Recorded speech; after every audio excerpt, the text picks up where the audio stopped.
नवा नवा छत्तीसगढ़ी गाना सुने बर हमर जेपी स्टूडियो सीजी ला लाइक शेयर सब्सक्राइब जरूर करो।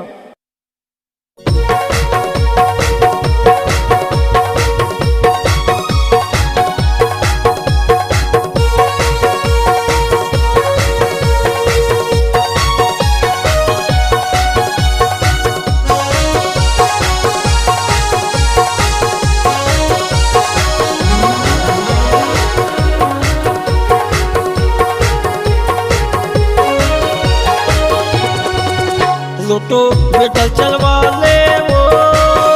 कहूँ को पर मरवा ले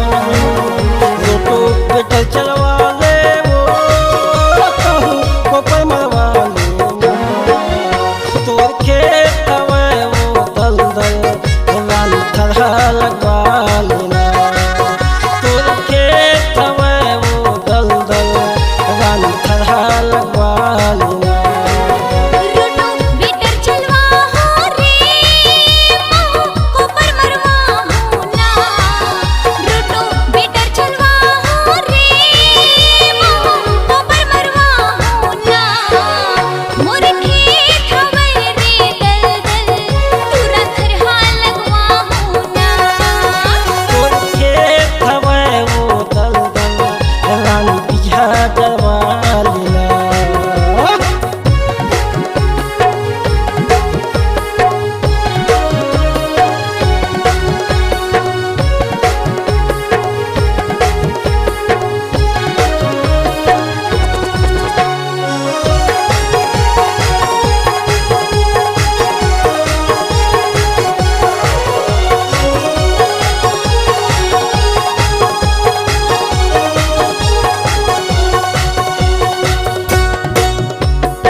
हवे मोरे रोटो बेटो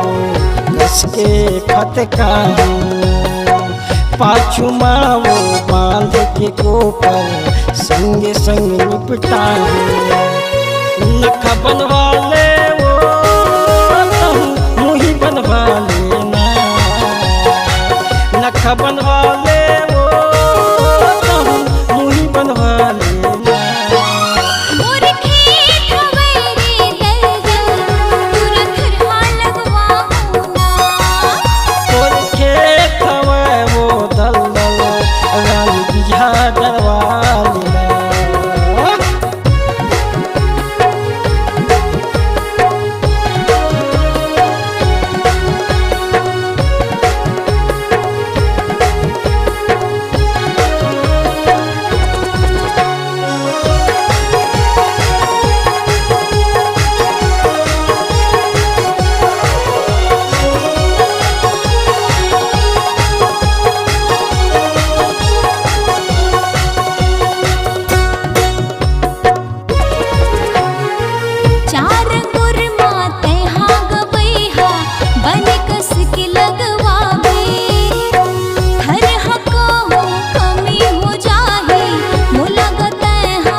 भारी बड़े तोर खेती हवे वो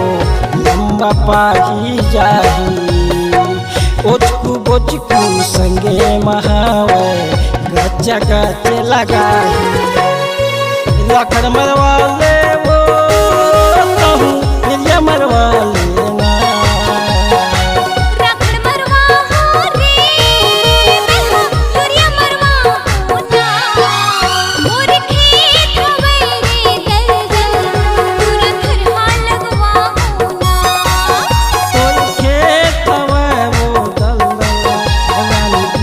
चलवा